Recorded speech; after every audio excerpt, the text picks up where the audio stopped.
Basara triple IT ఈ campus incharge VC గురించి రాస్తే రామకోటి, సమస్యలు అనంతకోటి.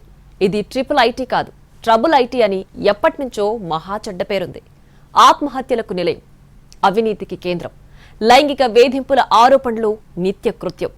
సరస్వతి క్షేత్రంలో వెలిసిన ఈ క్యాంపస్ పరువు ఏనాడో గోదాట్లో కలిసిపోయింది. బాసరా ట్రిపుల్ ఐటీ సరస్వతీమాత పుణ్యక్షేత్రం సమీపంలో గోదావరి తీరాన వెలిసిన ఈ విద్యాలయాన్ని ఒక గొప్ప లక్ష్యంతో ఏర్పాటు చేశారు. గ్రామీణ ప్రాంతాల పిల్లలకు అంతర్జాతీయ స్థాయిలో టెక్నికల్ విద్యను అందించాలనే ఉద్దేశంతో బాసరా, నూజివీడు, ఇడుపులపాయలో ఒకేసారి 3 రెసిడెన్షియల్ క్యాంపస్లను 2008లో ఎస్టాబ్లిష్ చేశారు. 6 ఏళ్ల ఇంటిగ్రేటెడ్ కోర్స్. ఇందులో సీటు దొరికితే చాలు లైఫ్ సెట్ అనే భావన ఉండేది. కానీ అదంతా ఒకప్పుడు. ఇప్పుడు Basara triple IT most trouble ఐటీగా మారింది. 2008 నుంచి ఏటికేడు చెడ్డ పేరునే మూటగట్టుకుంటుందే తప్ప ఒక్కరు కూడా అద్భుతం అని మెచ్చుకోలేదు. ఇక్కడ ఎవరికి వారే లీడర్. ఒక తోలుమందం వ్యవస్థ ఇక్కడ వేళ్లూనుకుంది. ఎన్ని చీవాట్లు పెట్టినా నన్ను కాదులే అనుకుంటారు. ఎన్నిసార్లు మీడియా వచ్చి బండకేసి బాదినా తీరు మార్చుకోరు. అదే అవినీతి, అవే అక్రమాలు. విద్యాసంస్థల్లో రాజకీయాలు, అధికార పక్షంలో పలుకుబడి కోసం తాపత్రయం, పరపతి కోసం పాకులాడ్డం, భజన చేయడంలో ఆరితేరారు. ముఠాలు కట్టడంలో ఒకరినొకరు మించిపోయారు. ఎవరి గ్రూప్ వారిదే, ఎవరి బిజినెస్ వారిదే. ఇన్ని ఒక ఎత్తైతే ఇక్కడ విద్యార్థుల ఆత్మహత్యలు మరొక విషాదం. బాసరా ట్రిపుల్ ఐటీ చదువంటేనే చావులు అనేలా తయారైంది. నిరసనలు నిత్యకృత్యం, ధర్నాలకు కేంద్ర బిందువు, లైంగిక వేధింపులు, విద్యార్థులపై ప్రతీకార చర్యలు, ఇలా చెప్పుకుంటూ పోతే బాసరా ట్రిపుల్ ఐటీలో అంతులేని వివాదాలు. 9,000 మందికి పైగా విద్యార్థులు చదువుకునే వర్సిటీలో సమస్యలు విలయతాండవం చేస్తాయి. ట్రిపుల్ ఐటీలో కనీస సౌకర్యాలు లేవు. యూనిఫామ్ అందలేదు, ఇంకా ల్యాప్టాప్లు ఇవ్వలేదు. వాళ్ళకి అవసరమైనటువంటి ఏ ఎక్విప్మెంట్ కూడా ఇంకా వాళ్ళకి అందలేదు. అరకొరగా ఉన్న గత సంవత్సరం పాత విద్యార్థులు వాడుకుంటున్నారు. ఇంత దీన పరిస్థితుల్లో ట్రిపుల్ ఐటీ యూనివర్సిటీలో ఉంది. బాసరా ట్రిపుల్ ఐటీలో దుర్భర పరిస్థితులు ఇప్పటివి కావు, మొదలైన ఏడాది నుంచి ఉన్నాయి. యూనిఫామ్స్ నాసిరకం, మెస్ కాంట్రాక్ట్ తెరవెనక ముడుపుల బాగోతం, ల్యాప్టాప్ కొనుగోలులో గోల్మాల్, నాన్ టీచింగ్ స్టాఫ్ లేదు, ఉన్నవారికి స్టఫ్ లేదు. ఒకసారి స్టూడెంట్స్ అంతా క్లాసులు మానేసి వారం రోజుల పాటు ధర్నా చేశారు. ఆ నిరసనసగా జాతీయ స్థాయిలో తాకిందే. అయినా కుక్కతోక వంకర అన్నట్టే తయారైంది పరిస్థితి. ట్రిపుల్ ఐటీలో అన్ని వ్యవస్థలను భ్రష్టు పట్టించారు. ఏ సమస్య పరిష్కారం కాదు. వీసీతో సహా అందరిపైన అవినీతి మరకలు. మొన్నటి వరకు ఇన్ఛార్జ్ వీసీగా ఉన్న వెంకటరమణ గురించి రాస్తే రామకోట అవుతుంది. ఆయన రాజకీయ పరపతి, పలుకుబడితోనే కోట్లు గడించారు. ల్యాప్టాప్ కొనుగోలులో అక్రమాలు కంటిన్యూగా జరిగాయి. వాటిపై ఒక్క విజిలెన్స్ నివేదిక లేదు. ఎవరి మీద చర్యలు తీసుకోలేదు. ఒక్కో ల్యాప్టాప్ మీద ₹1,000 నొక్కేశారు. కొన్నవి కూడా నాసిరకానివి కొన్నారు. తక్కువ ధర కోట్ చేసి బిల్లులు మాత్రం గట్టిగా బిగించారు.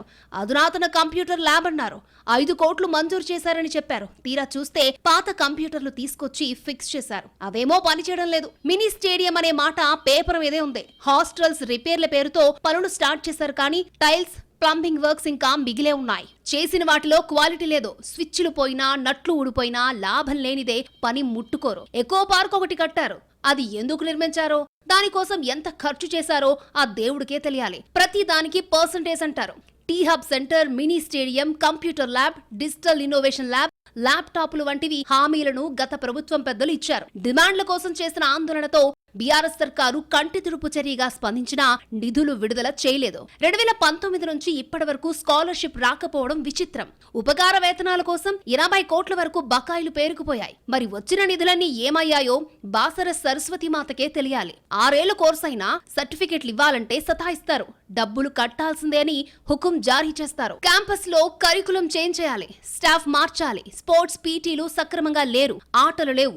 గతంలో ప్రైవేట్ క్యాంటీన్ ఉండేది. నిర్వాహకుల ఆగడాలు మితిమీరిపోతే వాటిని తొలగించారు. ప్రస్తుతమున్న మెనూను మార్చాలని విద్యార్థులు ఎప్పటినుంచో డిమాండ్ చేస్తున్నారు. తరచూ ఫుడ్ పాయిజన్ బారిన పడేవాళ్లు స్టూడెంట్స్. ఆ కాంట్రాక్టర్ ని మార్పించాలని విద్యార్థులంతా ఆందోళన చేశారు. ప్రస్తుతం 4 మెస్సులకు టెండర్లు పిలిచారు. అవి ఇంకా ఫైనల్ కాలేదు. మళ్లీ పాత వారికి ఇచ్చినా ఆశ్చర్యపడక్కర్లేదు. గత 2 ఏళ్లుగా కొత్తగా వచ్చిన వారికి ల్యాప్టాప్లు ఇవ్వడం లేదు. క్యాంపస్ లో భద్రతను గాలికొదిలేశారు. సెక్యూరిటీ డొల్లతనం చాలా సార్లు బయటపడింది. ఎడ్యుకేషన్ నాణ్యత ప్రమాణాలు పడిపోయాయి. వందలాది మంది ప్రొఫెసర్లు, అసిస్టెంట్ ప్రొఫెసర్లు, ఇతర ఫ్యాకల్టీ అవసరం ఉన్నప్పటికీ కేవలం 19 మంది మాత్రమే పర్మనెంట్ స్టాఫ్ ఉన్నారు. 120 మంది కాంట్రాక్ట్, 150 మంది గెస్ట్ ఫ్యాకల్టీతో నెట్టుకొస్తున్నారు. ఆత్మహత్యలు చేసుకోకుండా విద్యార్థులకు మానసిక స్థైర్యాన్ని అందించే మెకానిజం లేదు. గతంలో జిల్లా ఎస్పీ ఈ క్యాంపస్ ని దత్తత తీసుకుంటానని చెప్పారు. కలెక్టర్ కూడా వెళ్లి సందర్శించారు. పరిస్థితి మాత్రం ఎప్పట్లాగే ఉంది. అన్నమో రామచంద్ర అని పిల్లలు ఆకలికి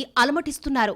గతంలో జిల్లా ఎస్పీ గారు IIIT యూనివర్సిటీని నేను దత్తత తీసుకుంటాను, ఏ సమస్య రాకుండా చూస్తాను విద్యార్థులకు అని హామీ ఇచ్చారు. జిల్లా కలెక్టర్ గారు కూడా పోయి సందర్శించారు. మరి ఇప్పుడు ఎక్కడికి వెళ్ళారు మీరు? అంటే విద్యార్థులు ప్రతి సంవత్సరం వర్షంలో దడుస్తూ మెస్సు భోజనాలు లేకుండా మెస్సుకు తాళాలు వేసి ప్రతి సంవత్సరం ఆకలి కేకలతో అలపించాలా?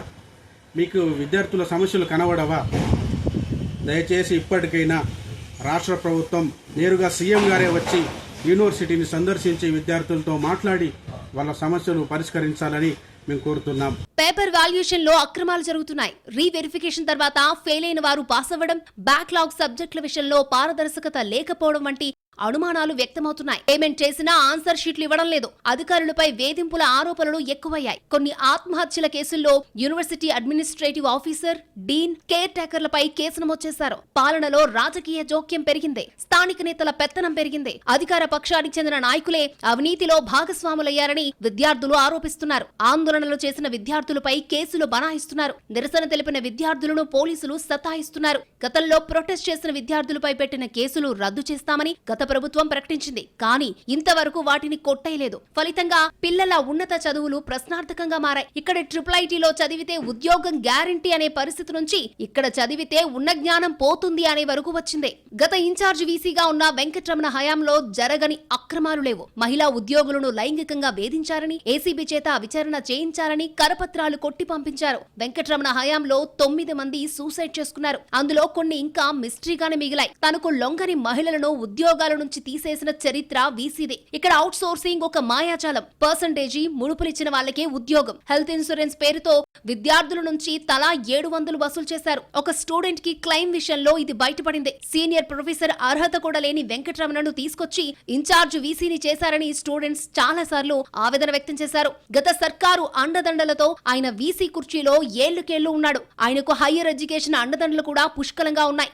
దీంతో వెంకటరమణ సంకటరమణగా మారారు. ఫోటోలు మార్ఫింగ్ చేసి బ్లాక్మెయిల్ చేసేవారని ఆరోపణలున్నాయి. క్యాంపస్ ఫండ్స్ తో విలాసాలు, జల్సాలు చేశారని స్టూడెంట్ యూనియన్లు నెత్తినోరు మొత్తుకుని చెప్పాయి. తెర వెనుక ఏం జరిగిందో తెలియదు కానీ పాత కాంట్రాక్టర్లకే శానిటేషన్ పనులు మళ్లీ ఇచ్చారు. అసిస్టెంట్ ప్రొఫెసర్లకు, ఇతర అధ్యాపకులకు జీతాలు సరిగ్గా ఇవ్వడం లేదు. ఉన్న నిధులను దారి మళ్లించి సఫిషియెంట్ ఫండ్స్ లేని నెపం సర్కార్ల మీద నెడుతున్నారు. శాలరీస్ ఇవ్వకపోవడం వల్ల నిత్యం ఏదో ఒక డిపార్ట్మెంట్ సిబ్బంది గేటు ముందు ధర్నా చేస్తూ ఉంటారు. కానీ అక్కడ వీసీ గారు కూడా పూర్తి స్థాయిలో నిర్లక్ష్యం కనబడతా ఉంది. కాంట్రాక్టర్లు దోపిడుతున్న పరిస్థితి మనకు కనబడుతున్నప్పటికీ ఎప్పటికప్పుడు నిర్లక్ష్యంగా చేస్తున్నటువంటి అక్కడ మనకు కనబడతా ఉంది. ఇప్పటి వెంటనే అక్కడ హౌస్ కీపింగ్ వర్కర్స్ కావచ్చు, మెస్ వర్కర్స్ కావచ్చు, అదేవిధంగా ముఖ్యంగా అక్కడ ఉన్నటువంటి స్టూడెంట్స్ పట్ల ఏమాత్రం చిత్తశుద్ధి కనబరచట్లేదు. ఈసారి కొత్తగా మహబూబ్ నగర్, ఎల్కతుర్తిలో బ్రాంచీలు ఏర్పాటు చేస్తున్నారు. ఈ ఏడాది పాలమూరు ఎక్స్టెన్షన్ అందుబాటులోకి వస్తుందంటున్నారు. వీసీ మార్పుతో ఈ 3 క్యాంపస్లు మారిపోతాయా, లేక భ్రష్టు పట్టిన వ్యవస్థలోనే వచ్చిన వాళ్లు కూడా మునిగి తేలుతారా? సమస్యల వలయంలో ఉన్న బాసర IIITని గట్టెక్కిస్తారో, గోదాట్లో ముంచుతారో కొన్నాళ్లు ఆగితే గాని తెలీదు.